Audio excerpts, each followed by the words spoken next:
Bonsoir et bienvenue. Deux thèmes seront débattus au cours de notre émission de ce dimanche. Le Nigeria avec la percée de la secte islamiste Boko Haram et l'an 1 de la présidence Ibrahim Boubacar Keïta. Des questions qui seront abordées avec nos invités Mamadou Ismaël Konaté, avocat, et Etienne Fakaba Sissoko, économiste, Serge Daniel, journaliste, écrivain. Premier thème, le Nigeria serait-il à court de solutions pour juguler la menace Boko Haram? L'on est tenté de répondre par l'affirmative. Plusieurs localités de l'état de Borno sont actuellement sous l'emprise de la secte islamiste. Maïdougouri, la principale ville de l'Est, est désormais à portée de canon. Voilà, Etienne Fakaba Sissoko, comment comprendre que le Nigeria, première puissance économique du continent, que dans ce pays-là, on assiste à un repli stratégique entre guillemets de l'armée face à Boko Haram? Alors, pour moi, il y a deux problèmes. D'abord, il y a une question de gouvernance. Parce que le Nigeria, première puissance économique, en tout cas de l'Afrique de l'Ouest, alloue au minimum 4,5 milliards de dollars par an à la sécurité. Mais la façon dont cet argent-là est géré pose énormément de problèmes parce que les soldats qui sont sur le front se plaignent chaque fois du retard des salaires, se plaignent également de leurs conditions de vie exécrables, donc n'ont pas le moral pour aller véritablement au front. Ça, c'est un premier aspect qui fait qu'ils n'ont pas, ils ont du mal à se battre pour défendre quelque chose dont ils ont des a priori. Et deuxième chose, ça c'est au niveau des généraux. Il y a beaucoup de langues qui sont en train de se délier actuellement pour pointer du doigt certains généraux qui seraient complices justement de cette secte-là, Boko Haram. Donc ça pose un autre problème. Un troisième problème, ça c'est au niveau des pays qui sont partenaires qui sont en tout cas frontaliers avec le Nigeria, qui aujourd'hui n'ont pas pris toute la mesure à part le Cameroun bien entendu qui fait tant bien que mal ce qu'il peut pour contenir ce groupe, mais il n'y a pas une solidarité très forte pour accompagner justement le Nigeria dans ça. Donc un pays à lui seul, comme je le dis toujours, ne peut pas venir à bout d'une telle crise. Maître Konaté, on a vu des replis stratégiques au Mali. À un moment, ça faisait sourire, mais on ne pensait pas qu'au Nigeria, qui fait partie des principales armées du continent, qu'on puisse assister à cela. C'est quand même curieux. Au-delà de la curiosité, c'est plutôt très très inquiétant pour le Nigeria, mais au-delà du Nigeria, pour tout le continent africain aujourd'hui. Et quand vous voyez d'ailleurs dans la zone ce qui se passe aujourd'hui, les forces de Boko Haram ne se contentent plus d'attaques sporadiques et de retrait sur leur base arrière. Ils attaquent non seulement, mais en même temps ils occupent le terrain et ils s'installent. Ceci est d'autant plus inquiétant qu'il s'agit du Nigeria. Vous avez rappelé la superpuissance économique du Nigeria, mais le Nigeria est aussi une puissance militaire dans la sous-région et dans la région et dans le continent. Et quand on voit comment l'armée nigériane a été malmenée, on ne peut pas s'empêcher de penser justement au Mali d'avant 2012, où les autorités maliennes de l'époque niaient de manière très évidente la faible capacité de notre armée à riposter d'une part, et aussi le souci de sécurité qui allait au-delà de nos frontières. Je pense aujourd'hui que les autorités nigériennes sont plus que jamais interpellées, parce qu'au-delà du Nigeria, c'est de la sécurité en Afrique et dans la sous-région qui est posée, et plus que jamais aujourd'hui, il faut que cette question soit débattue au-delà des frontières nigériennes. Boko Haram, c'est une réalité. Boko Haram, c'est une invasion du Nigeria aujourd'hui. Imaginez demain, après-demain, Boko Haram en train d'occuper la moitié du territoire, comme ce fut le cas au Mali, par exemple. Je souhaitais vous rectifier ou donner une précision d'abord, c'est que l'armée nigériane n'est pas l'une des plus grandes armées de l'Afrique de l'Ouest. C'est la principale armée de l'Afrique de l'Ouest. Vous savez qu'à l'époque, par exemple, lors de la création de l'ECOMOG, qui était une force sous-régionale, le bras armé de la CEDEAO à l'époque, c'est le Nigeria. Donc c'est la première puissance militaire de la sous-région qui recule aujourd'hui face aux islamistes. Il y a, à mon avis, deux raisons essentielles. Vous avez le poids démographique d'un pays comme le Nigeria. Sur 3 habitants de la CEDEAO, de l'Afrique de l'Ouest, 2 sont nigérians. Vous avez ce poids démographique qui est très important, donc c'est le pays le plus peuplé également. Je suis persuadé que Boko Haram à infiltrer l'armée nigériane. Ça a été la première chose. Je suis persuadé qu'il y a un relais au sein de l'armée nigériane de Boko Haram. Ça, c'est frappant, d'autant plus que vous voyez que l'attaque a été surprise. Ce n'est pas parce que Boko Haram a une puissance de feu que l'armée nigériane n'a pas, mais c'est tout simplement parce que l'endroit où se sont déroulés les combats, là, Boko Haram avait cette puissance de feu que l'armée nigériane n'a pas. Donc, possibilité d'infiltration de l'armée nigériane. Mais ensuite, comme tous les mouvements djihadistes, Boko Haram s'est préparé. Ce n'est pas quelque chose qui est né ex nihilo. Depuis plusieurs années, depuis au moins une dizaine d'années maintenant, Boko Haram est en train de se préparer, en train d'acheter des armes. Et l'autre élément pour terminer, j'aurai le temps de revenir là-dessus si vous me le permettez, c'est que ces mouvements islamistes dont Boko Haram fait partie, ces mouvements islamistes ont toujours des ramifications dans les pays limitrophes. Vous avez un pays qui s'appelle le Cameroun, où Boko Haram est en train de se métastaser, et ça va prendre le Cameroun, après ça va prendre d'autres pays à mon avis. Ce qui se passe là-bas est grave. D'accord. Le leader de Boko Haram, Sheku Abubakar, parle d'un califat dans le nord-est du Nigeria. Ça rappelle un peu ces velléités sécessionnistes par rapport à Biafra, la guerre de sécession. Etienne, est-ce qu'il faut faire le lien entre cette guerre de sécession au niveau de Biafra et aujourd'hui cette velléité du leader de Boko Haram de créer un califat dans cette partie du Nigeria? Non, la première chose, moi je me dis d'abord que leur leader a besoin de faire des coups médiatiques de temps en temps.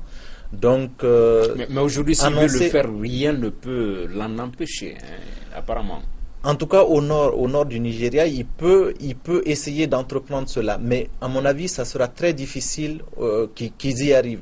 Parce que pour y arriver, il faut qu'ils aient un soutien des autres groupes de la sous-région, ce qui pour l'instant n'est pas le cas. Même si au nord de notre pays, nous avons vu de temps en temps des combattants quand même de Boko Haram. Mais il n'y a pas de façon diplomatique, il n'y a pas de relation diplomatique entre ces groupuscules-là. Donc, je pense que c'est beaucoup plus un coup de communication que plutôt une réalité. Il a été certainement séduit par ce qui se passe en Afghanistan et a voulu imiter lui aussi. Ok, Maître Konaté, il y avait eu un moment, une riposte internationale. L'émoi avait été créé lors de l'enlèvement des lycéennes. Les États-Unis, les pays occidentaux avaient promis de sévir, mais tout ça semble s'estomper. La riposte internationale, est-ce qu'il faudrait compter dessus ou faire selon nos propres moyens endogènes ici en Afrique? Je pense qu'il ne faut pas reproduire la même bêtise qu'on a faite au Mali. Je pense qu'aujourd'hui, le Nigeria est un pays qui est assiégé. C'est une évidence absolue. Serge et Sissoko ont rappelé toutes les possibilités d'infiltration et de ramification dans le terreau justement de l'espace institutionnel, de l'espace politique nigérian. C'est une évidence absolue parce que c'est des pays aussi de grande corruption également. Mais au-delà, ce qui m'inquiète le plus, c'est que les autorités nigérianes manquent de jugeote aujourd'hui pour appeler à l'aide la communauté internationale comme on l'a fait au Mali. Je pense que cette menace va au-delà des capacités de riposte et de l'armée nigérienne et du Nigeria de manière générale. On a tendance à penser, comme on a pensé au Mali, que ça se passe dans une partie donnée et que ça concerne une seule communauté ethnique et souvent religieuse. Mais au-delà, on se rend très vite compte que c'est le pays qui est désorganisé, c'est le pays qui est perturbé. Et aujourd'hui, le Nigeria, bien que grand aujourd'hui, n'occupe pas la place qui lui revient véritablement sur la scène internationale africaine, parce qu'aujourd'hui, le Nigeria lui-même a été en pointe quand le Mali a été attaqué.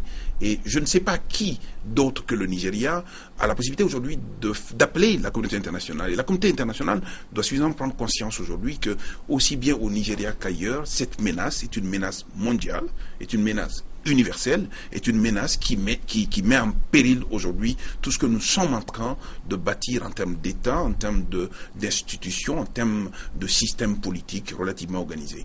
Alors, juste pour terminer sur ce point-là, moi je ne suis pas de ceux qui pensent que c'est une menace que médiatique lorsqu'il il évoquait la question d'installer un califat, c'est que de fait, ils occupent un territoire.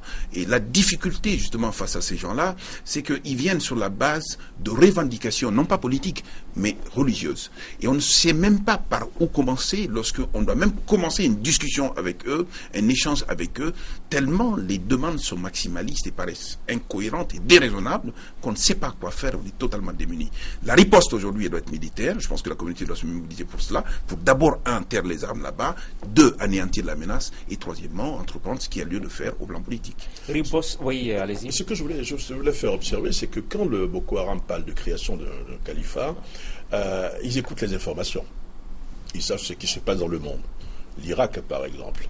Mais d'un autre côté, il faut savoir qu'en Afrique de l'Ouest, il n'y a seulement qu'Al-Qaïda au Maghreb islamique qui est adoubé par la branche internationale d'Al-Qaïda.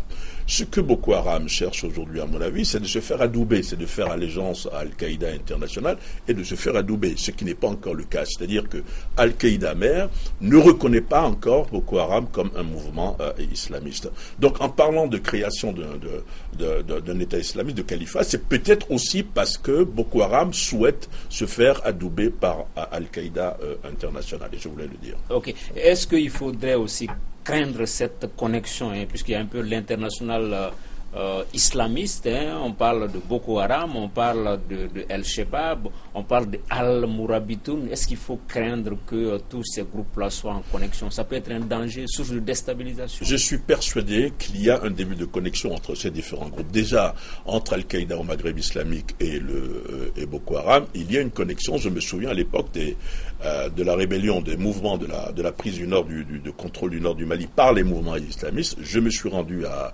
Gao notamment, et à l'époque déjà il y avait des gens de Boko Haram qui étaient présents sur le terrain avec le Moujao. Et il ne faut pas oublier qu'il y a quelques années, sur le territoire algérien, il y a eu une attaque du siège des Nations Unies. Quelques années après, à Abuja, Boko Haram a attaqué le siège des Nations Unies parce que vous aviez des combattants de Boko Haram qui revenaient du nord du Mali, qui ont subi une formation, donc attaque explosive, etc., qui sont retournés chez eux et qui ont détruit le siège des Nations Unies pour dire « nous avons appris la leçon, la preuve, voilà que nous sommes en train de détruire ». Donc je pense qu'il y a un début de connexion entre tous ces mouvements et que Boko Haram attaqué aujourd'hui, il y a danger pour le Mali, notamment parce que vous savez que Boko Haram travaille avec des éléments qui sont au Cameroun. Tous les détenteurs de passeports camerounais n'ont pas besoin de visa pour venir dans un pays comme le Mali en vertu des accords signés entre les pays.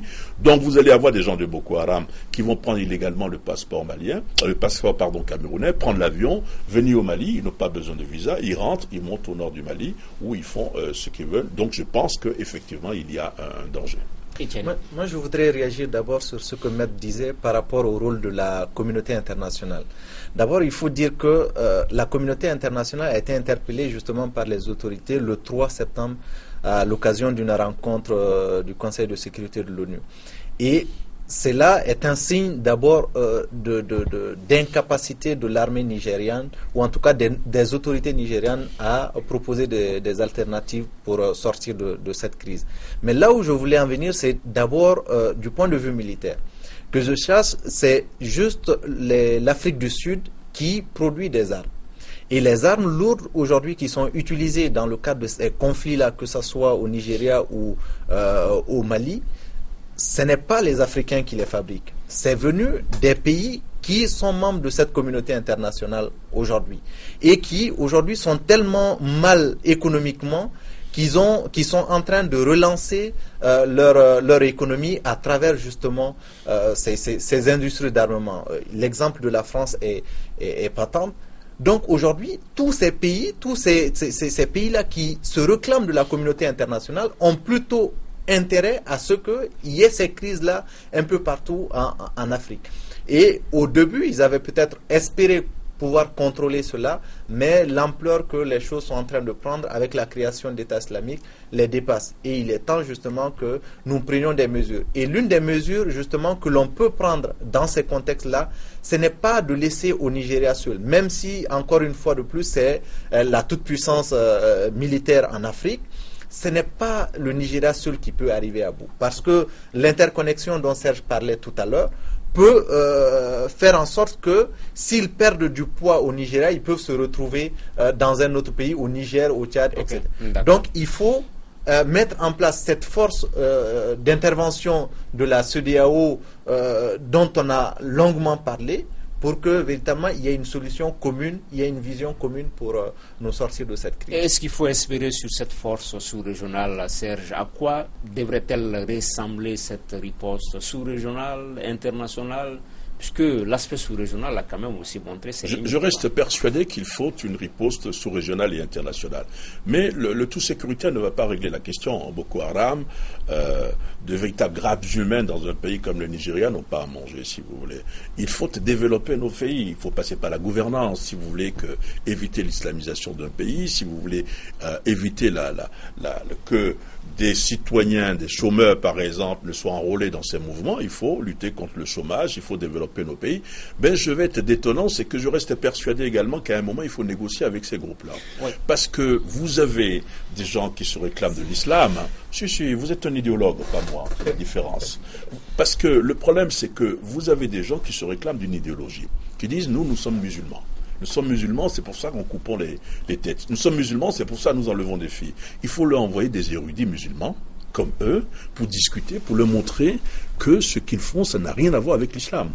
Et c'est pour ça que je reste persuadé que le tout sécuritaire ne va pas régler le problème. Il faut développer ces régions, il faut développer ces pays, il faut la bonne gouvernance, mais d'un autre côté, je pense que sur le plan de la religion, il faut leur envoyer des érudits pour qu'ils discutent, pour les convaincre d'abandonner cette idée. Maître Konaté, qui voulait ajouter quelque chose? J'aurais eu tort tout à l'heure de dégainer tout de suite, parce que la première idée, il faut négocier. J'étais prêt à bondir là-dessus et j'ai compris dans le développement qu'il faut véritablement fixer au moins un cadre. Je pense qu'aujourd'hui, même au nom de l'islamisme, aujourd'hui, c'est une idéologie qui donne le droit et l'occasion à un certain nombre de personnes de faire des revendications et de se retrouver en face pour parler, pour discuter justement de choses bien précises. Mais au-delà, dans l'hypothèse de Boko Haram aujourd'hui, j'ai du mal à percevoir aujourd'hui les points qui peuvent éventuellement donner l'occasion de discuter. Boko Haram aujourd'hui, c'est descendre dans la rue, c'est tuer, c'est occuper l'espace et n'exprime absolument rien en termes de revendication politique. C'est là que je suis un peu inquiet. Mais sur le principe, je pense que toutes les personnes qui se retrouvent sur un territoire donné, qui sont des populations de ce territoire, une partie du peuple de ce territoire-là a droit à la discussion, ce d'autant plus que nous avons quand même opté pour des systèmes politiques qui donnent encore quelques voix au chapitre. Une dernière question sur le sujet. Etienne, est-ce que l'une des solutions aussi ne peut pas résider dans le politique, puisque au Nigeria, on a souvent une présidence tournante, sud, nord. Il y a eu des présidents d'obédience musulmane et tout. Est-ce qu'il ne faudrait pas intensifier peut-être la réflexion à ce niveau-là pour que Boko Haram puisse trouver son compte dans cette présidence tournante? Non. Moi, je suis d'accord sur une chose avec Serge, c'est quand il parle de gouvernance. Là, au moins, c'est clair. C'est qu'il faut lutter contre la corruption. Il faut poser les bases pour que les jeunes qui se font enrôler dans ces mouvements islamistes puissent effectivement avoir une perspective qui les empêche, qui leur donne un peu d'espoir pour refuser ces différentes tentations. Mais là où je ne suis pas d'accord, c'est quand il parle de négociation. Aujourd'hui, la revendication islamiste n'est en réalité qu'un masque. Ces gens n'ont rien de musulman. Ils le savent, la communauté internationale le sait. Et les Nigérians le savent également. Donc aujourd'hui, ce n'est qu'un masque qu'ils utilisent pour justement avoir d'autres connexions comme Al-Qaïda, comme... voilà. Donc, mais il n'y a pas une autre alternative si ce n'est pas la négociation, puisque ils ont déjà occupé le terrain. Il y a une autre alternative. L'autre alternative, c'est de nous organiser en tant qu'État. Je parlais tantôt du budget du Nigeria dans ce domaine-là. Vous prenez le budget du Mali, le budget du Niger, l'ensemble de ces budgets-là, vous voyez que c'est des sommes énormes qui sont englouties dedans, sans véritablement qu'il y ait le résultat escompté. Mais si nous décidons de mettre nos forces ensemble, de mettre les dispositions ensemble, de mettre l'armement qu'il faut pour lutter contre ces groupes ensemble, je suis certain que nous allons y arriver. Mais... encore, il y a du chemin. Deuxième thème de cette émission, l'an 1 de la présidence Ibrahim Boubacar Keïta. C'était ce 4 septembre, un anniversaire différemment apprécié Un an et un bilan donc différemment apprécié. Le RPM place ce premier anniversaire sous le signe de la paix et de la réconciliation. Nous écoutons ici le président de la jeunesse RPM ainsi que le ministre de l'Emploi et de la Formation. Ils sont au micro de Yacouba Dansoko. Nous, jeunes de RPM, plaçons cet anniversaire sous le signe de l'espoir d'un Mali réconcilié et en paix. Avec les négociations qui s'ouvrent sous de bons auspices à Alger. L'espoir d'un Mali où la jeunesse prendra sa place dans le développement du pays.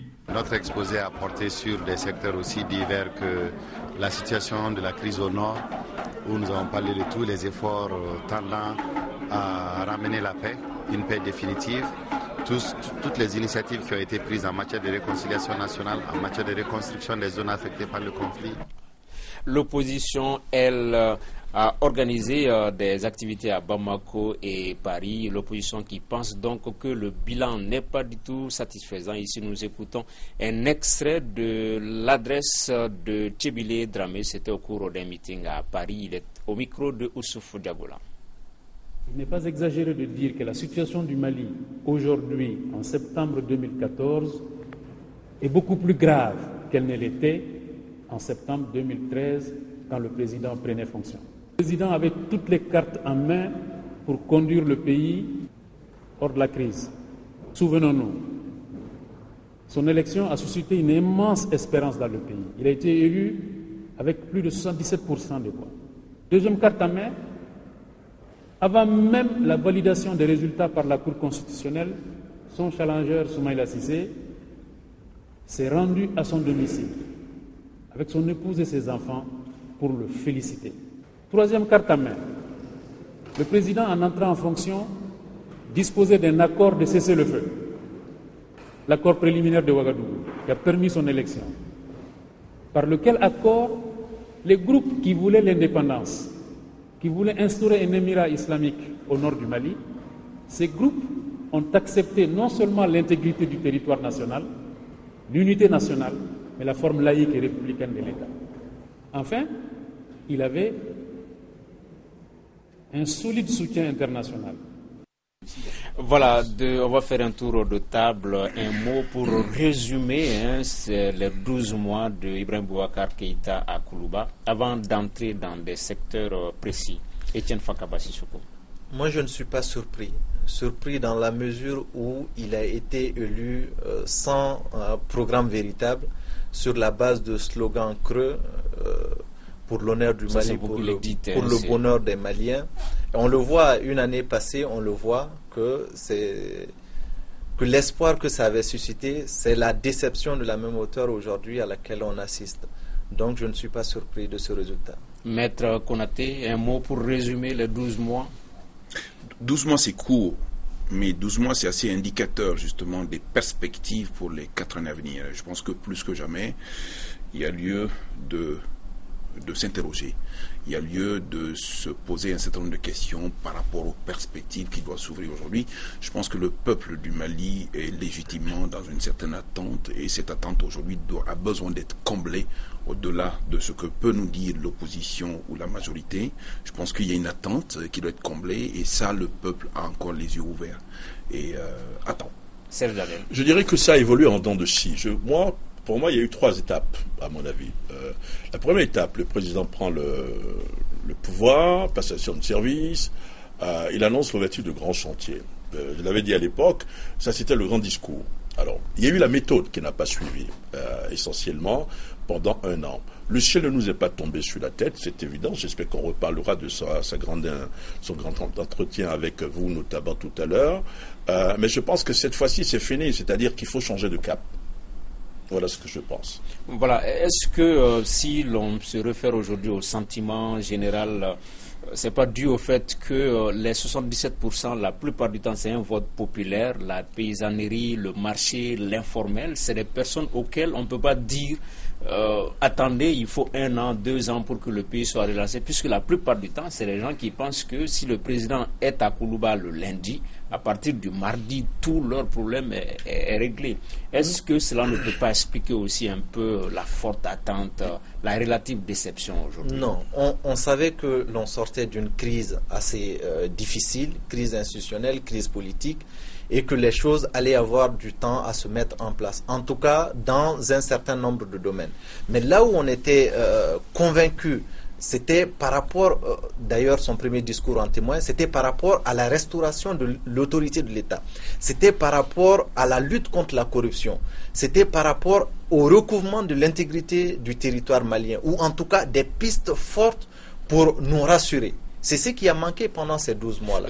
Donc on ne s'attendait pas que la production dans le domaine de l'agriculture double ou que... Non, c'était de voir des signaux forts qui puissent véritablement nous rassurer. Secteur par secteur, on va s'arrêter sur la restauration de l'autorité de l'État. Quand IBK arrivait, il n'y avait pas une chaîne de commandement respectée, la hiérarchie militaire, c'était pas ça, mais quand même, il a pu restaurer tout de suite un commandement à la tête de l'armée. L'ex-junte a été démantelé, ça c'est un fait d'armes.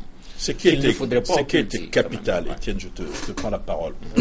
Ce qui était capital dans les 365 jours de IBK, et ça c'est quand même très important de le souligner. On va rentrer dans ce qui n'a pas marché après. C'est par rapport à la junte. Vous savez, Étienne, vous n'étiez pas là. Vous ne veniez pas ici sur les plateaux quand la junte était là. Quand nous on terminait des émissions ici ou à la radio, on risquait de se faire arrêter. IBK, ce qu'il a réussi au Mali, c'est d'avoir mis la junte au pas. Kati ne fera plus peur à Bamako, Kati ne fera plus peur à Koulouba. Ça a été quand même quelque chose de fondamental. Et il a fait, et ça je vais le rappeler, avec quelqu'un que vous n'aimez pas, son ministre de la Défense de l'époque, Soumelou Boubei Maïga. IBK a réussi, sur ce point-là, à mettre la junte au pas, parce que la junte qui a appelé à faire voter IBK rêvait d'une chose, c'est d'avoir un bicéphalisme à la tête de l'État. C'est-à-dire que la junte rêvait de diriger ce pays avec IBK. Okay. Et là, c'est déjà beaucoup. On va rentrer après sur ce qui ne va pas, mais sur ça, il faut insister parce qu'on n'insiste pas assez là-dessus. IBK a mis au pas la junte et c'est quelque chose qui, moi, m'a frappé parce que je ne m'attendais pas à la rapidité avec laquelle le président de la République et son ministre de la Défense allaient régler en partie ce problème de la junte. Et celui qui vous parle, je suis classé parmi les journalistes qui sont plutôt critiques à l'action vis-à-vis de l'action du président de la République. Oui, Maître Konaté, il y a aussi le fait que les différentes unités de l'armée et des forces de sécurité se tiraient dessus également à Bamako. Là, quand même, ça en passe d'être un mauvais souvenir. Oui, mais en fait, je ne voulais pas parler plus typiquement que de l'armée et de la question de l'organisation de l'armée. Je voudrais le ramener dans un contexte de l'État. Vous avez parlé de restauration de l'État. Et je pense qu'aujourd'hui, ce qu'il faut mettre en avant, c'est que le président de la République, Ibrahim Boubacar Keïta lui-même, est arrivé alors que les gens du Mali avaient un certain souvenir de ce qu'il avait été lorsqu'il a eu à assumer les fonctions de Premier ministre. Je pense que lui-même s'est présenté comme étant un homme d'autorité. Un homme d'État qui ne supportait pas l'injustice, qui ne supportait pas l'impunité et qui mettait en avant aujourd'hui l'État qui devait venir avant tout. Le deuxième point, c'est que la question de la restauration de l'autorité de l'État, Serge l'a dit assez brillamment d'ailleurs en ce qui concerne le secteur militaire, mais aujourd'hui il y a des secteurs clés dans le domaine de l'État aujourd'hui qui posent des problèmes. Parlons par exemple de la justice, si vous voulez qu'on en parle. C'est vrai que le président de la République est venu à décréter l'année 2014 comme étant l'année de la lutte contre la corruption. Bien évidemment, je suis d'accord avec un certain nombre de personnes qui indiquent aujourd'hui que ça ne doit pas être un phénomène d'éclat au-delà de la déclaration que l'année 2014 est une année de lutte contre la corruption. Ceci devait être accompagné de gestes assez importants. Parce que dans ce pays-là, aujourd'hui, voyez-vous, ce dont le peuple se plaint, ce n'est pas que le système politique est bien ou pas bien, c'est qu'on voit à l'intérieur du système politique des gens qui, en situation de pouvoir et de fonction, l'exercent non pas pour le compte de l'intérêt général, mais pour le compte de l'intérêt personnel et privé, et avec ces moyens de l'État, ces prérogatives de puissance publique arrivent à s'enrichir au détriment du peuple. Sur ce point-là, il y a 2-3 choses à dire. Le deuxième point, là aussi, il faut le dire, je pense qu'on est dans un pays, on n'est pas sorti de la crise, on est encore dans la crise. La preuve, les gens sont à Alger. Et sur la question de la crise, je pense que les perspectives n'ont pas été tout à fait celles qu'elles devraient être.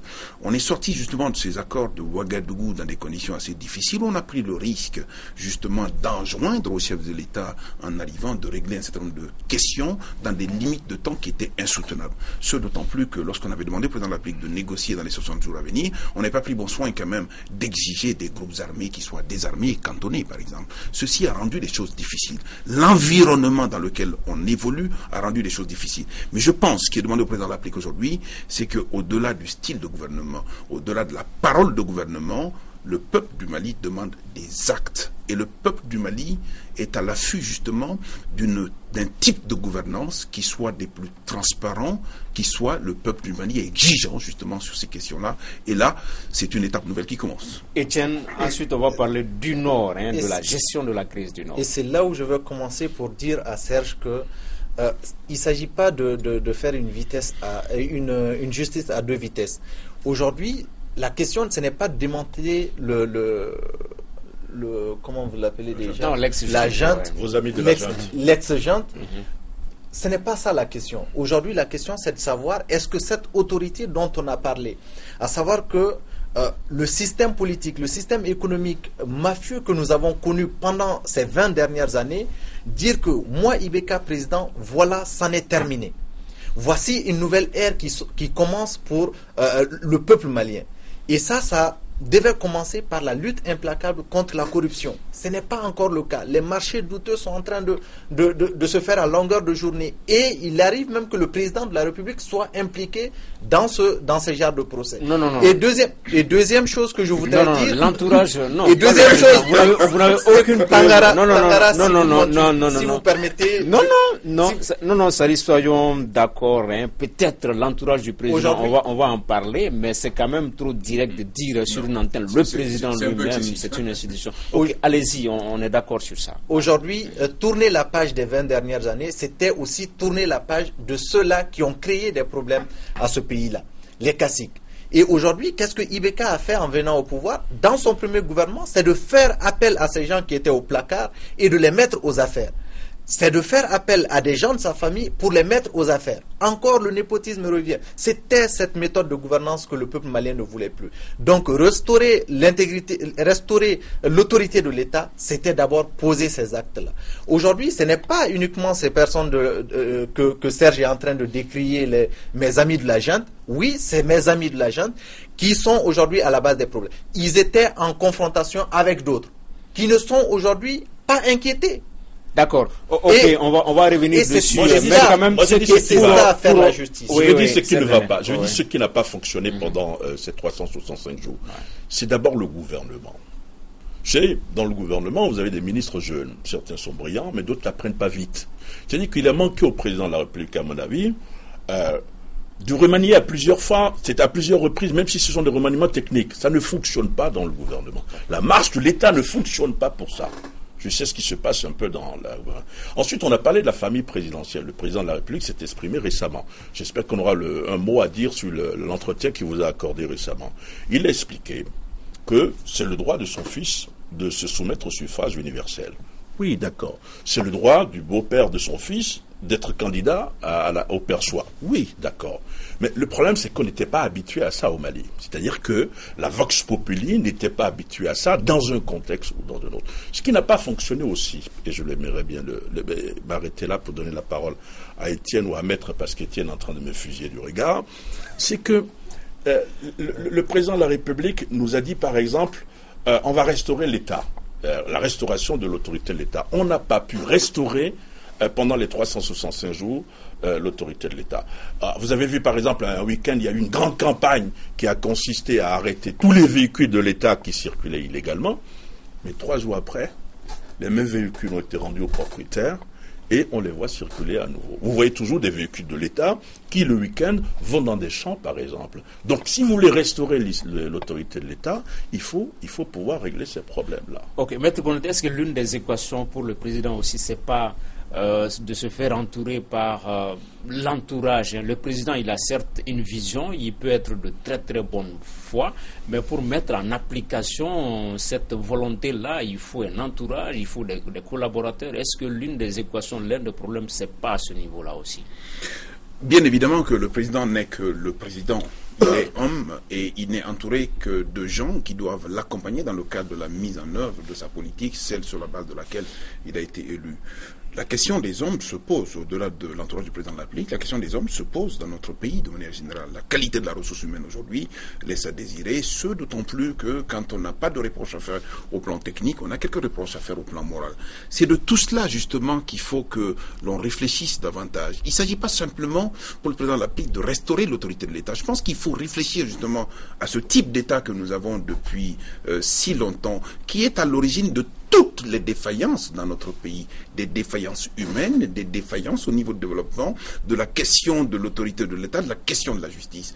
Et je pense que l'une des offres politiques que le président de la République avait fait aussi, c'était justement de repenser le système de l'État. Et ça, il faut le faire. Il est urgent de le faire. Mais au-delà, je pense qu'aujourd'hui, le président de la République doit, à la limite, reprendre les manettes aujourd'hui, reprendre le guidon aujourd'hui pour imposer aux gens d'abord des vues, des objectifs, une démarche, une méthode et un style.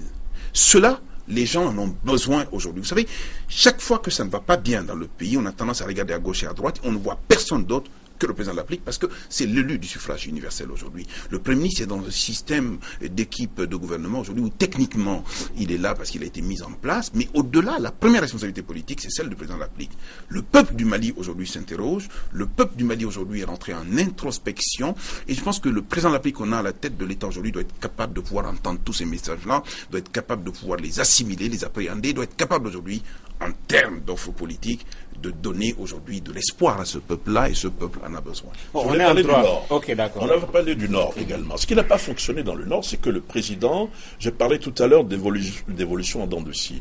Quand le président de la République est arrivé, il y a eu un grand discours sur la décentralisation. Vous vous souvenez, il a dit « Il faut que nous trouvions une réponse à l'irrédentisme de nos frères Touaregs ». C'était un discours fort d'un chef d'État qui tient à l'unité nationale, qui veut régler un problème. Ce qui s'est passé après, c'est que le président, au lieu d'aller à contre-courant de l'opinion, a écouté son opinion parce que l'opinion publique n'était pas d'accord avec ce discours-là. Or, le rôle d'un chef d'État, c'est d'aller à contre-courant de l'opinion. Donc, on a marqué le pas et on n'a pas été jusqu'au bout de la logique de la négociation. Le président de la République, dans l'entretien qu'il vous a accordé récemment, il a dit 4 choses essentielles. Et donc, c'est pour cette raison que je terminerai en disant que la période de rodage est terminée. Il a dit la première chose, sur l'avion présidentiel. Il a été humble. Il a dit, s'il y a des choses qui n'ont pas été correctes, nous allons les arranger. Nous allons régulariser ce genre de situation. On lui a dit, mais monsieur le président de la République, c'est vous qui lui avez posé la question, vous lui avez dit, monsieur le président de la République, vous n'êtes pas un homme à poigne comme on vous a connu il y a 10 ans. Il dit, oui, vous savez, je suis chef d'État maintenant, je ne suis plus Premier ministre. Donc, il a joué la modestie. J'étais à un meeting de l'opposition ce dimanche.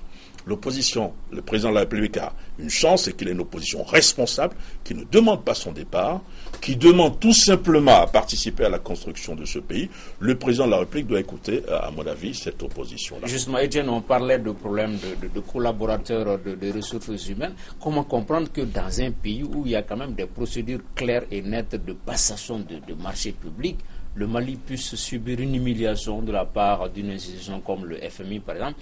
Peut-être tout ça, c'est des choses, ce n'est peut-être pas le président en amont, mais peut-être à partir d'un certain moment, c'est lui, le président de la République, comme Maître l'a dit. À ce niveau-là, est-ce qu'il ne faudrait pas également insister les ressources humaines, l'entourage du Tout président? à fait, c'est ce que je disais tantôt, et c'est d'ailleurs... Pour le reste des 4 années qui restent de mandat. Tout à fait. Et Maître a d'ailleurs ébauché la question en disant qu'il nous faut un cap. Il faut que le président fixe un cap. Il faut qu'il nous donne une méthode. Et aujourd'hui, c'est cette méthode-là qui manque. Et en fixant cette méthode, c'est de dire à chacun que vous étiez habitué à cela, c'est vrai. Violer les textes à longueur de journée, vous étiez habitué à piétiner les pauvres citoyens, tout cela s'en est terminé.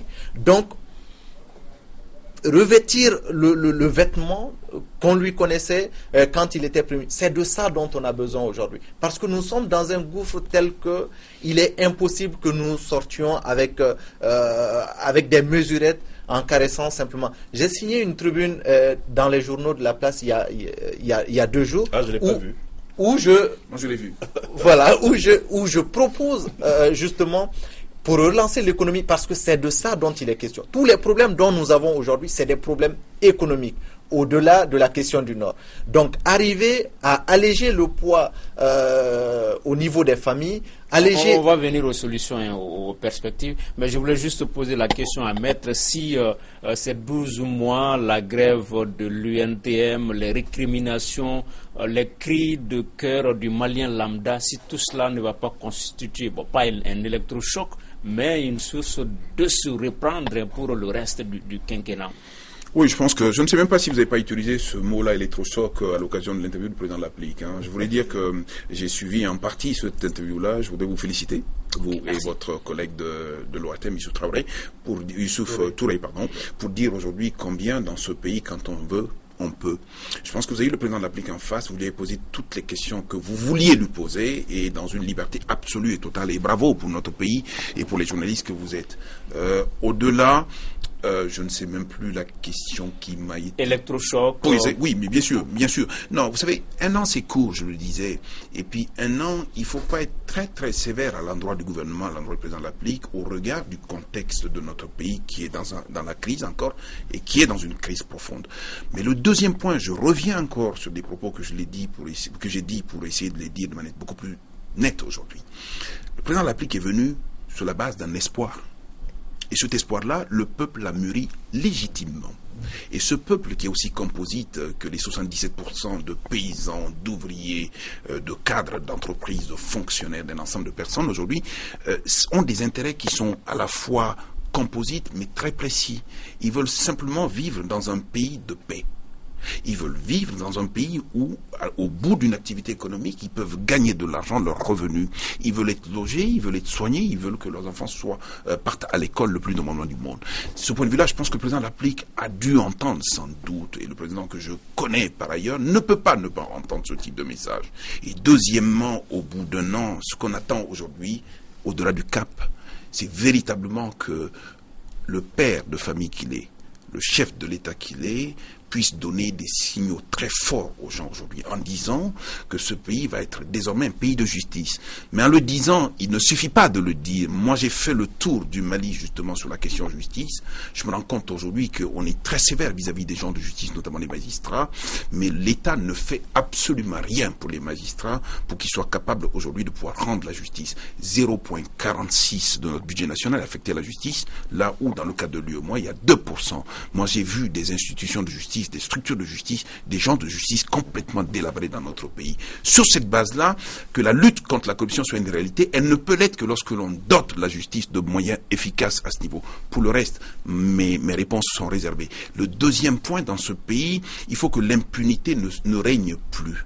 Le troisième point dans ce pays, il faut que les dirigeants politiques se soumettent au principe justement du contrôle absolu, de la transparence, qu'ils disent tout ce qu'ils font et qu'ils font tout ce qu'ils disent, et qu'entre les deux, le peuple soit toujours capable de regarder, de contrôler et de siffler lorsqu'il y a lieu. Et ça, personne ne peut être à l'abri de cela. Le président Laplique est capable de comprendre ce type de message-là, et le président Laplique doit nous donner des gages assez forts que pour les 4 années à venir, nous serons donc dans cette vision-là. Ce qu'il faut pour les 4 ans qui restent, et ça c'est très important à mon avis, il faut qu'il y ait une cohérence entre le discours et la méthode de Monsieur le Président de la République. Il faut que si on annonce demain une mesure, que le gouvernement, les ministres mettent en application ce discours. On dit que le Président de la République, vous savez ce qui se dit, on n'arrive pas à le voir, il est coupé du peuple. Il n'est pas coupé du peuple. Lorsque vous l'avez interviewé la dernière fois, il a dit une chose qui m'a étonné, je ne savais pas qu'il était au courant. On dit oui, voilà, les gens disent que oui, j'ai fait nommer le beau-père de mon fils président à l'Assemblée nationale, parce qu'au cas où je disparaîtrais, par exemple, c'est lui qui prendrait le relais. Ça veut dire qu'il est informé de ce qui se dit. Et il vous appelle de temps en temps aussi. Et il est non seulement informé de ce qui se dit, il vous appelle de temps en temps aussi. Il m'a envoyé un texto. Voilà. Et vous répondez. Pour rectifier une information qui était passée sur RFI. Mais ça veut dire qu'il est informé de ce qui se passe. Mais c'est lui qui est élu et c'est lui qui sera responsable. Je pense que les Maliens ne veulent pas être déçus. et que pour le moment, il y a de la déception quand vous écoutez les gens, même du camp présidentiel. Parce que vous avez vu tout à l'heure le ministre Babi, qui au demeurant doit être un homme capable, qui est un homme instruit. Vous avez vu, ils sont quand même un peu mal à l'aise, je veux dire. C'est-à-dire, c'est pas le triomphalisme d'il y a un an. Il faut que le président de la République prenne ses responsabilités et qu'il se dise, c'est moi qui suis élu. Les opposants sont des Maliens comme tous les autres opposants. S'il faut travailler ensemble, travaillons ensemble, mais il faut vraiment travailler, quoi. Voilà. Oui, je vais juste dire un mot de la déclaration de l'opposition. Pardon, Étienne, de la déclaration de l'opposition que j'ai lue. C'était à la limite de la supplique, quoi. Je pense qu'on a une opposition aujourd'hui qui demande à travailler, à participer, à conseiller, et qui dit à la fin d'ailleurs de la déclaration que le président de la République doit prendre cette déclaration comme étant un geste d'amour. Un cri d'alarme, mais un geste d'amour pour le pays, pour la patrie, pour la nation. Bravo, Banco. Et je pense qu'aujourd'hui, cette opposition doit sortir justement du trou, remonter à la surface. Elle n'est pas dans le trou, l'opposition. Sortir du trou, remonter à la surface et être capable aujourd'hui de jouer tout son rôle d'opposition dans un pays normalisé. Ok, oui, Etienne. Moi, c'est beaucoup plus sur les mesures économiques que je vais m'appesantir. D'abord, la première chose, c'est, je l'ai dit, il y a un gouvernement pléthorique. Il faut diviser de moitié ce gouvernement-là. Parce que les études ont montré que le fonctionnement des ministères coûte 1 million de francs CFA par jour. Et donc, ça fait 33 millions de francs CFA par jour pour l'ensemble des départements. Et vous multipliez ça par 12 mois, vous avez le chiffre pendant l'année. Donc, nous sommes dans une situation économique difficile.